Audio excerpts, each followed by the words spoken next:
Hey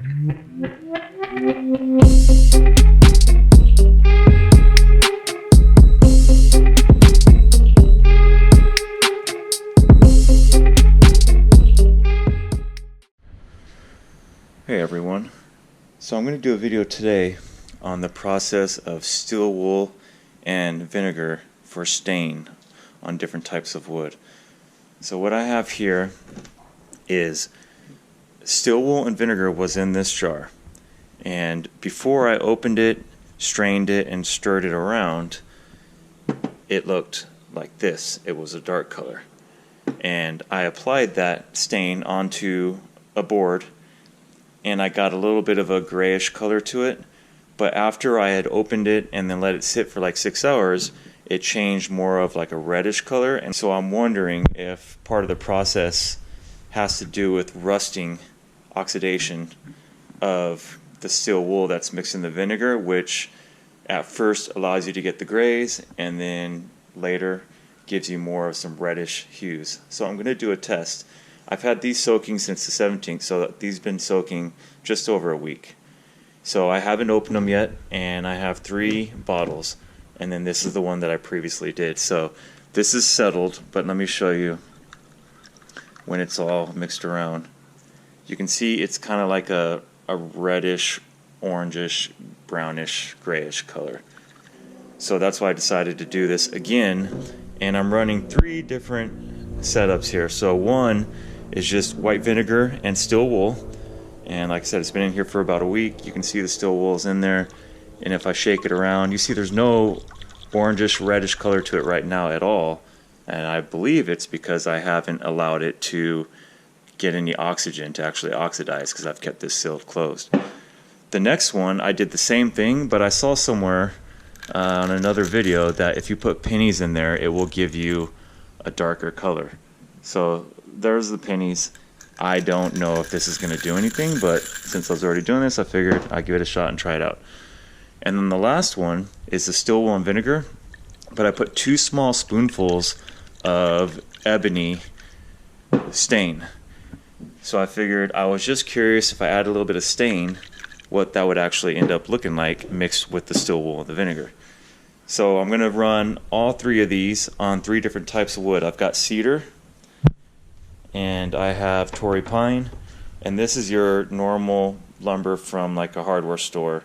It's just the regular pine boards that you can get there. So I wanted to see the effect on these 3 different pieces of wood and see what happens. So I'm going to apply one of these to each one of these pieces, and then what I'll do is I'll do another video after these have sat for 6 hours or the next day, and when they've become like a color like this, I'll do the back sides of these, and I will see if the color is different once it's set. That way we're learning if we can get darker colors by the way that we actually do the initial process, and then 2, once it's sat and oxidized after I take them out open and I strain them, then when we apply it later after that process, will we get different colors. So I'm ready to move on to the next step, which is going to be opening these up. I'm going to get the steel wool out of it and strain them. That way I'm not spreading any of that around on anything. And then we will apply it. Alright, so first I'm just going to strain these. And you can do it a variety of ways, but I've got some cone strainers here. And what I'll do is I'll just open these up and strain them back into the jar potentially. Probably would make the most sense. Alright, so let me get the lump of it that's still in here.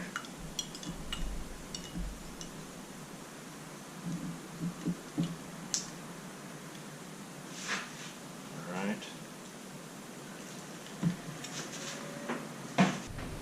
Okay, so now that I got the little clump out, I'm going to just transfer this into this container. I can see that I've got a little bit more in there that I'm going to scrape out real quick.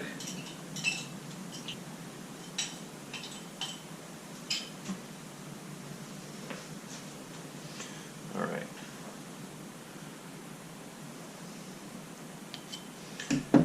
Now I'll go ahead and just add this back in and strain it. That way I don't have any of those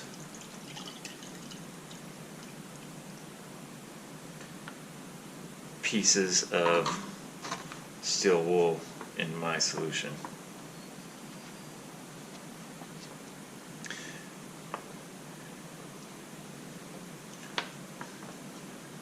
Alright.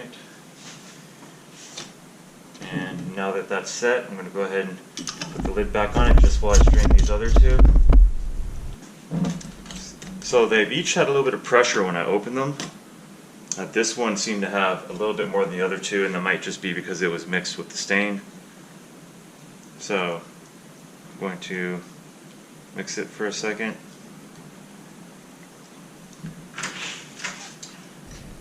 Alright, so this one I'm going to separate the steel wool out.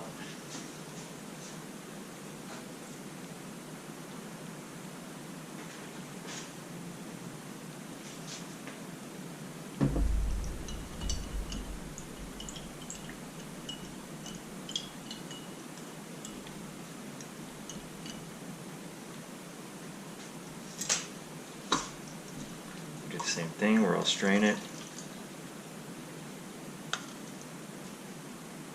So this one that had the little bit of ebony stain in there looks different than the other two. It's got a strong smell to it. It looks like the stain kind of separated.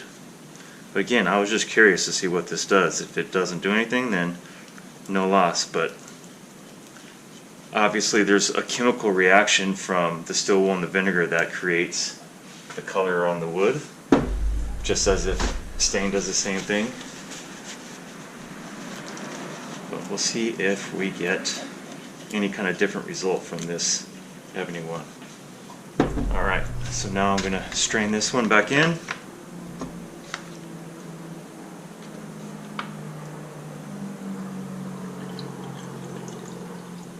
And this one does look different than the other two.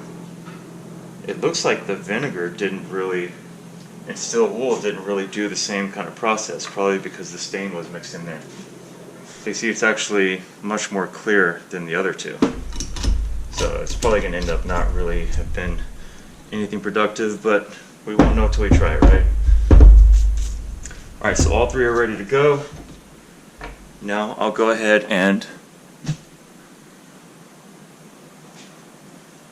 lay on these, and I'm just going to do them in order. That way I can just wipe this same brush off and then do the next one. So I'm going to start with the regular white vinegar and steel wool, and I'll apply that, and then I'll move on to the one with the pennies in there. I don't expect it to be much different, but we will see. And then I'll move to the one that had a little bit of stain in there. So let's get started on the first one.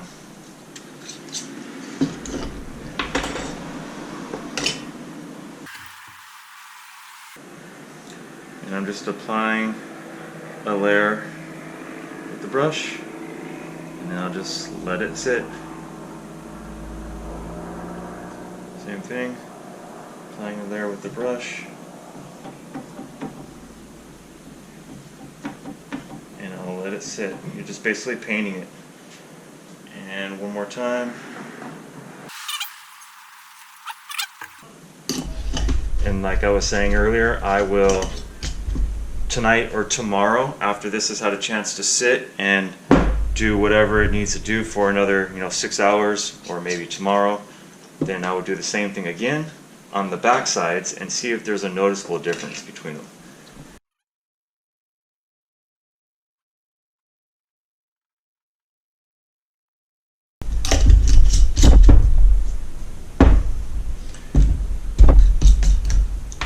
And here's the one that had a little bit of ebony stain in it. And I don't know what this is going to do. It may not do anything, but there's only one way to find out.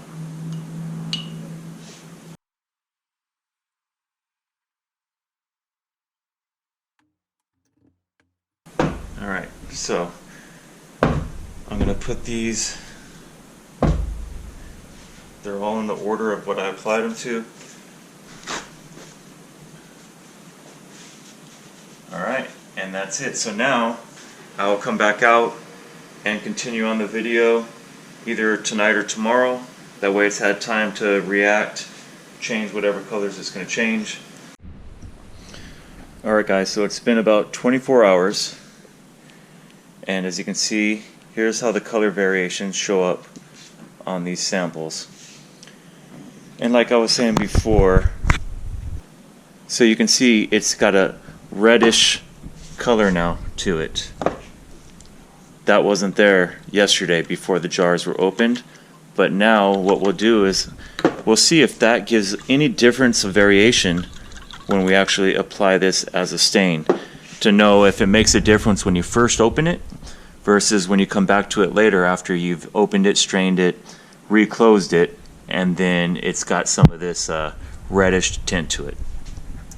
So these were the regular pine boards. This is just the vinegar and still wool. This was the vinegar still wool with pennies, and this was the vinegar still wool with a little bit of ebony stain in it. And you can see that it's the same way for here, the same pattern, regular with pennies and with the ebony and here. So a couple factors to take note of. One is going to be the grain type. So depending on what kind of grain the wood has, you're going to get different colors. You can also do something called conditioning the wood, preparing it for stain, which helps reduce like blotchiness, for an example like this. But in this context, I didn't want anything else to be a factor other than just the exact results that I'm getting with these woods without conditioning them for stain. So what I'm going to do now is take these and just flip them over, and I'll do the same thing with the stains now that they've sat for 24 hours. And then I will wait again to see how those look, show you a video on that, and then that will wrap this up. I'm just going to flip all these over, keep them the same.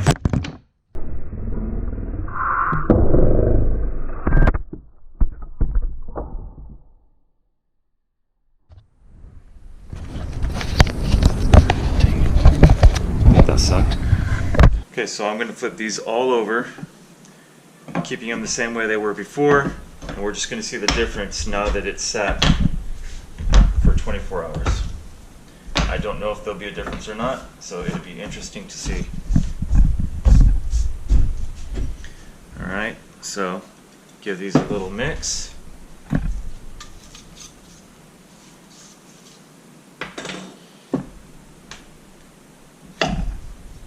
So this is just the still wool and vinegar. I'm going to do the same thing, just kind of apply it liberally with the brush. See if we get different results.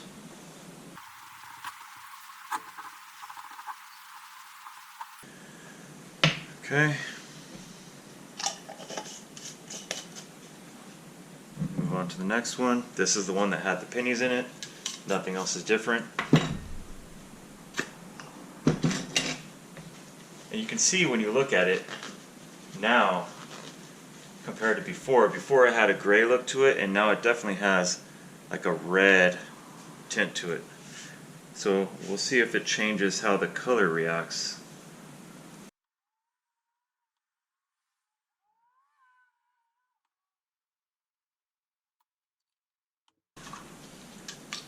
Alright, and this is the one that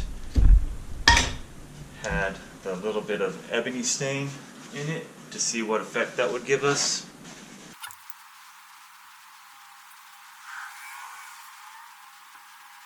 Alright guys, so I'm going to let this sit 24 hours just like I did the first time. This is the last side that I stained, where I had opened the jars, strained them, closed them up, let them sit for a day, which in turn gave me this reddish hue instead of being solid gray like it was at first. And the reason I applied this twice, you can see these, so once they settle they get this reddish hue. But I applied it after letting that happen, and this is the side that I waited and let it turn that reddish hue, and it looks just the same as when I first opened it, strained it, and applied it. There's very little difference. It's possible to say there's just a little tiny bit of red hue on it, but it's really hard to see a difference. So at least we know now that it doesn't change much if you apply it right after you soak and strain it all. There's that back side. So again, this is the side after it's set, after opening and closing it back up, letting the process, I don't know if it's oxidation or what it does to give it that reddish hue, but you can see that there's very little difference in the colors. And same for here, basically the same. So if you guys have been wondering about using still wool and vinegar, these are the results that you get. And I decided to actually show you how I add the still wool and the vinegar to let it soak. So I already did the project, but I figured I would do a little extra, and in case anybody's curious on how much I applied of which item. Now what I don't know is if the matter of time you let it sit, or if the amount of still wool compared to the amount of white vinegar will make a difference. I can tell you that I've let it sit for a couple of days and I had similar results to these, and I can tell you that I let it sit for about a week and this is what results I received. So I'll show you the amount of still wool to vinegar that I used, and then a future experiment might be nice to see what happens if you continue to cram more still wool in there, but I don't know if it will have much different of an effect. But here's a quick look of how you actually combine your still wool and vinegar. So what I do is I take a piece of still wool and I unfold it, basically just letting it separate so it's thinned out, making it easier for it to, I don't know if you necessarily want to say dissolve, but work its magic here in the container. So I'm just kind of fluffing it all out. That way it's all thinned out, and then you can just shove it in there. And then so you see I have about that much in there. And then I will just take and add my vinegar to the top of the still wool.